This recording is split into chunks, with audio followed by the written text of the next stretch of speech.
Friends, आप सभी का बहुत बहुत स्वागत है मेरे चैनल बिल्डिंग संचालन में। हम कुछ वीडियो में पीछे कूलिंग टावर से रिलेटेड ही बात कर रहे हैं। तो आज मैं बताऊंगा आपको कूलिंग टावर से रिलेटेड कि कूलिंग टावर पानी में केमिकल कौन कौन से मिलाए जाते हैं। अक्सर मेरे पास क्वेरी आती है, लोग कमेंट करते हैं और मेरे से पूछते हैं कि भाई कूलिंग टावर केमिकल के बारे में बताओ, कौन कौन से केमिकल्स बताए जाते हैं। और अक्सर आप लोगों से इंटरव्यू में पूछा जाता है। मैंने अक्सर देखा है कि कभी भी आप इंटरव्यू के लिए गए हैं तो एकदम आदमी नॉर्मली सबसे ज़्यादा यही पूछता है कि कौन कौन से केमिकल मिलाते हो आप कूलिंग टावर के पानी में, और हम उनका क्लियरली जवाब नहीं दे पाते, क्योंकि जितनी भी कंपनियां या चाहे थर्मैक्स है चाहे कोई सी भी केमिकल सप्लाई करने वाली कंपनी है, वो कभी भी ये डिफाइन नहीं करती कि ये केमिकल इसमें मिला हुआ है। वो अक्सर नंबर दे देते हैं, जैसे 304, 104, 105, 395, इस तरीके से केमिकल्स के नंबर में ग्रेड टाइप का होता है और वो उसी से उनको सेल करते हैं, जिससे हमें कुछ नहीं पता चलता कि कौन सा केमिकल उसमें है। आज मैं उन्हीं के बारे में बात करने वाला हूं। आइए वीडियो को करते हैं start.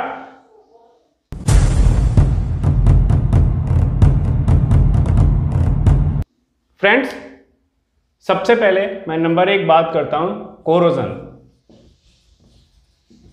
Corrosion inhibitor. Friends, corrosion inhibitor means क्या होता है? कोरोजन इनहिबिटर आप कह सकते हैं कि हिंदी में इसको हम बोलते हैं जंग। और जितनी भी पाइपलाइंस कूलिंग टावर्स में या उसमें होती हैं, मोस्ट प्रोबेबली जितनी भी बड़ी बड़ी पाइपलाइंस होती हैं वो सब MS की होती हैं। GI की हम छोटी पाइपलाइंस 2 इंच 3 इंच 4 इंच तक लगाते हैं, ज़्यादा नहीं लगाते हैं।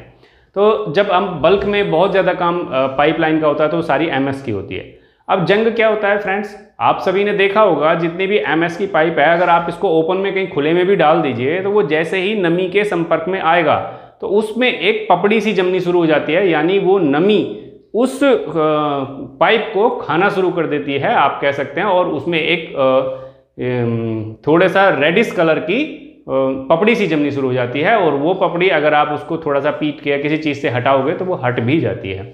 फ्रेंड्स, उसको कहते हैं जंग। अच्छा, जंग आता क्यों है?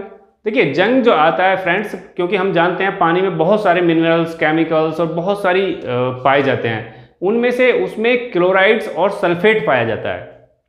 क्लोराइड और सल्फेट कैसे होता है? जैसे आप जानते हो पानी क्या है, थोड़ा सा नमकीन रहता है या सॉल्टी होता है, तो उसमें साल्टी होने का कारण क्या है? उसमें NaCl पाया जाएगा, दैट मीन्स उसमें क्लोराइड है। इसी प्रकार से सल्फेट पाया जाएगा। अब ये क्लोराइड और सल्फेट क्या करते हैं? पानी को एसिडिक बनाते हैं।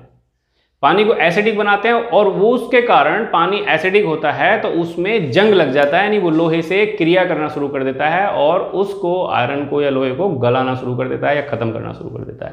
अब फ्रेंड्स, पाइपलाइन के केस में होता क्या है कि हम पाइपलाइन को जब बिछाते हैं तो नमी से बचाने के लिए बाहर के पार्ट को तो हम पेंट कर देते हैं। अब वो कैसा भी पेंट कर सकते हैं, 2 लेयर का, 3 लेयर का, बहुत प्रकार के पेंट मार्केट में आते हैं, हम कैसा भी पेंट कर देते हैं।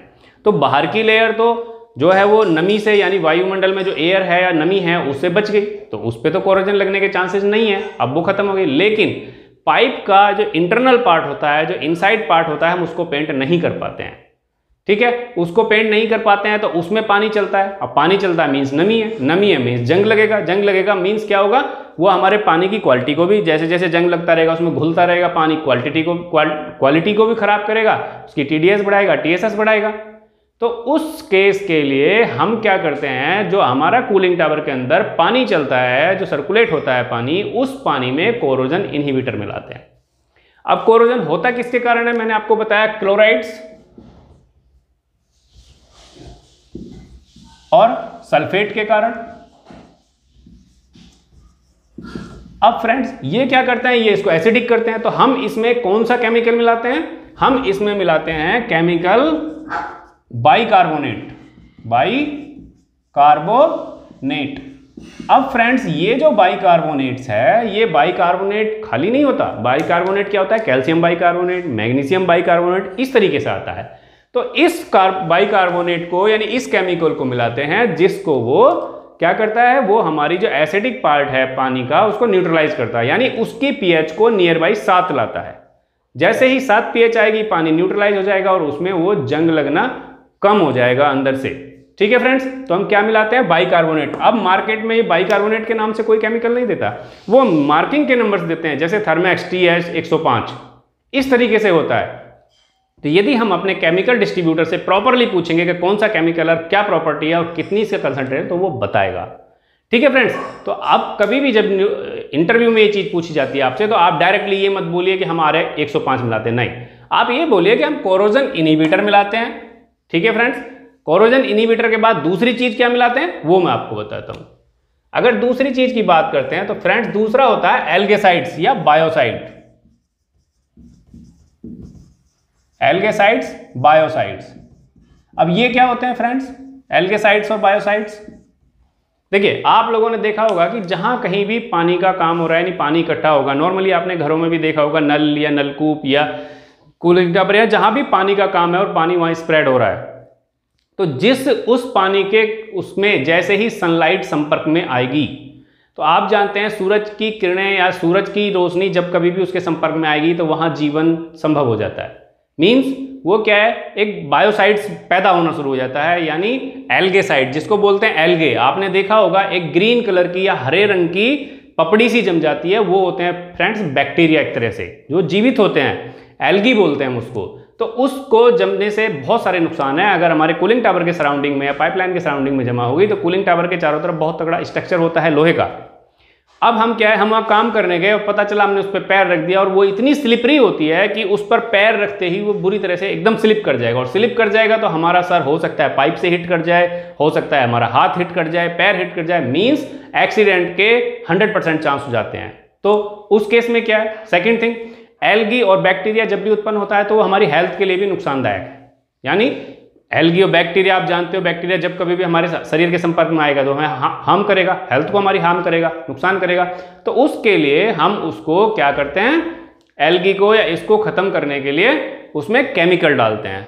तो केमिकल डालने से होता है क्या, एल्गी मर जाती है और उसका ग्रोथ नहीं होता है। अब आप पूछोगे कौन सा केमिकल डालते हैं, तो फ्रेंड्स इसके लिए केमिकल आता है, मैं दो केमिकल बताऊंगा आपको कौन से यूज किए जाते हैं मार्केट में बहुत ज्यादा। एक है ब्रोमीन और दूसरा आता है क्लोरीन डाइऑक्साइड। कौन सा आता है फ्रेंड, क्लोरीन डाइऑक्साइड। ये दो केमिकल उस पर डाले जाते हैं। ठीक है, जितना भी पार्ट हमारा सनलाइट के संपर्क में आता है उसमें ये चीज डाल दी जाती है, या आप कह सकते हैं कूलिंग टावर के पानी में भी डाले जाते हैं, क्योंकि कूलिंग टावर जो होते हैं नॉर्मली छत के ऊपर लगे हुए होते हैं या ओपन में लगे होते हैं जहां सनलाइट इजीली अवेलेबल होती है। तो उससे क्या है, इसको डालने ब्रोमीन या क्लोरीन डाइऑक्साइड कोई सा एक केमिकल डालने से क्या है, एल्गेसाइड और बायोसाइड ये इनको डेड कर देता है, यानी मार देता है, और ये सूख जाते हैं या खत्म हो जाते हैं, इसमें स्लिपरी के चांसेस नहीं रहते। थर्ड चीज की बात करता हूं फ्रेंड्स, एक कोरोजन, उससे हमने बचा दिया, एल्गीसाइड बायोसाइड उनसे हमें बचा दिया। तीसरा कूलिंग टावर में प्रॉब्लम आती है सबसे ज्यादा, स्केल इनहिबिटर। अब स्केल क्या होती है फ्रेंड्स, आप अच्छी तरह से जानते हो, मैं लास्ट वीडियो में बता चुका हूं। स्केल जो होती है, जैसे ही देखिए आप जानते हैं पानी में क्या है, मिनरल्स पाए जाते हैं, और मिनरल्स में क्या होते हैं, सिलिका, जिंक, आपका NaCl, बहुत सारे मिनरल्स होते हैं। और मिनरल्स, कैल्शियम कार्बोनेट। अब कैल्शियम कार्बोनेट क्या है, कैल्शियम कार्बोनेट अगर पानी में उपस्थित है तो एल्कलाइन वाटर है, यानी अगर उसकी pH 7 से ज्यादा जा रही है, 7.5, 8, 9 जा रही है, तो वो एल्कलाइन वाटर है, यानी उसमें कैल्शियम कार्बोनेट है। अब कैल्शियम कार्बोनेट, सिलिका, ये क्या होते हैं, दोनों ही बहुत ज्यादा पपड़ी बनाते हैं, यानी जमते हैं, स्केल करते हैं।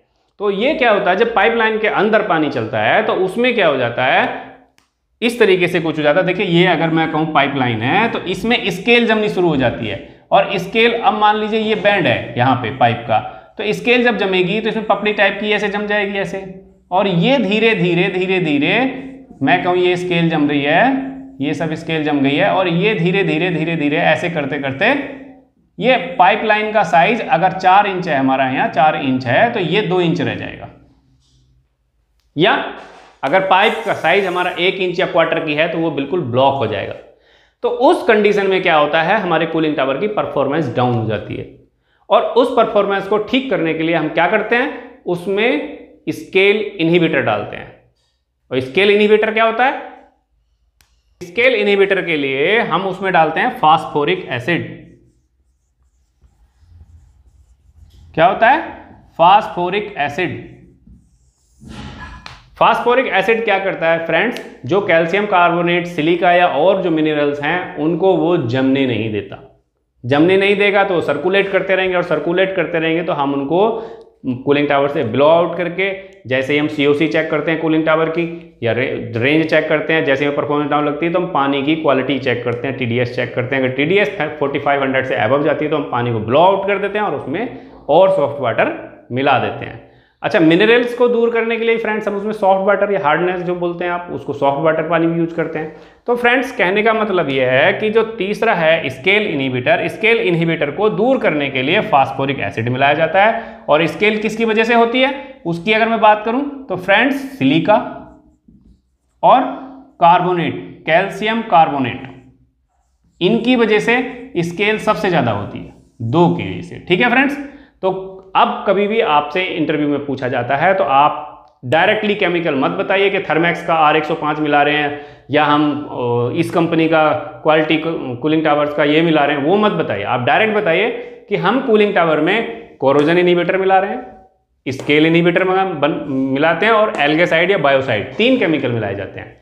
तो वो कंपनी वाइज अलग अलग हो सकते हैं। अब कंपनी क्या करती है फ्रेंड्स, केमिकल यही रखती हैं, लेकिन होता क्या है वो उनको कंसंट्रेट नहीं देती। अगर आपको फास्फोरिक एसिड कंसंट्रेट दे दिया जाए तो कंसंट्रेट आप जानते हो कि वो बहुत ज़्यादा गाढ़ा होता है, और अगर वो हाथ पे या कपड़े पे या एसिड पे, यानी इवन आप कह सकते हो कि अगर वो लोहे पर भी पड़ा तो वो उसको गलाकर नीचे निकल जाएगा। तो उसको क्या है वो लाइट करते हैं, डाइल्यूट करते हैं, और डाइल्यूट फॉर्म का वो नंबर दे देते हैं कि वो डाइल्यूशन में याद रखते हैं कि हमने इतने पार्ट इसमें एसिड मिलाया, इतने पार्ट पानी मिलाया, तो उस डाइल्यूशन को जो आपको दिया जाता है उसका वो नंबर दे देते हैं, R105 या 395, जो भी है वो इस तरीके से मार्किंग कर देते हैं और वो आपको देते हैं। तो वो कैसे देते हैं, वो एक्चुअली आपके पानी की क्वालिटी चेक करके जाएंगे। क्वालिटी चेक करने के बाद उनको पता चलेगा कि भाई R105 देना मीन्स वो ज़्यादा डाइल्यूट है, R205 देना मीन्स वो कम डाइल्यूट है। तो आपका जैसी ज़रूरत होगी वैसा वो जो उनका केमिकल रहता है वो आपको डिस्ट्रीब्यूट करते हैं या सप्लाई करते हैं। फ्रेंड्स, एक चीज़ मैं इसमें और बताना चाहूँगा कि जो आपके ये कोरोजन इनहिबिटर या जो भी केमिकल्स मिलाए जाते हैं इनकी क्वांटिटी कैसे डिफाइन होती है। फ्रेंड्स, पूरे कूलिंग टावर का जब हम डिजाइन करते हैं तो उसमें ये हमें मालूम चल जाता है कि पूरे कूलिंग टावर में कितना पानी है, और उस पानी की क्वांटिटी के बिहाफ पे ही इसकी केमिकल की क्वांटिटी डिफाइन होती है कि आधा लीटर मिलना है हफ्ते में या 1 लीटर मिलना है पर डे में। वो जो भी है आपके पूरे कूलिंग टावर के जितना उसमें पानी आता है लाइनों में या कूलिंग टावर के जो पिट होती है उसमें, उस सारे को डिफाइन करने यानी उसका पता चलने के बाद ही ऐसा किया जाता है कि इतना इसमें कूलिंग टावर में केमिकल हमें जब जब डालना है। ठीक है फ्रेंड्स, अगर आपको केमिकल रिलेटेड कोई भी और क्वेरी है तो आप प्लीज़ मुझे कमेंट कीजिए, और अगर आप कमेंट करते हैं मुझे अच्छा लगता है, मैं उसी के बिहाफ पे नेक्स्ट वीडियो भी आपको बता देता हूं, और मोस्ट प्रोबेबली मैं ये कोशिश करता हूं मेरी तरफ से कुछ उसमें ना छूटे। फ्रेंड्स, मेरी वीडियो अगर आपको अच्छी लगी हो तो उसको लाइक करें, शेयर करें, और मेरे चैनल को सब्सक्राइब करना ना भूलें। बगल में नोटिफिकेशन को ऑन कर लें जिससे आपको मेरे आने वाले वीडियो का नोटिफिकेशन सबसे पहले मिल सके। आज के लिए इतना ही, धन्यवाद।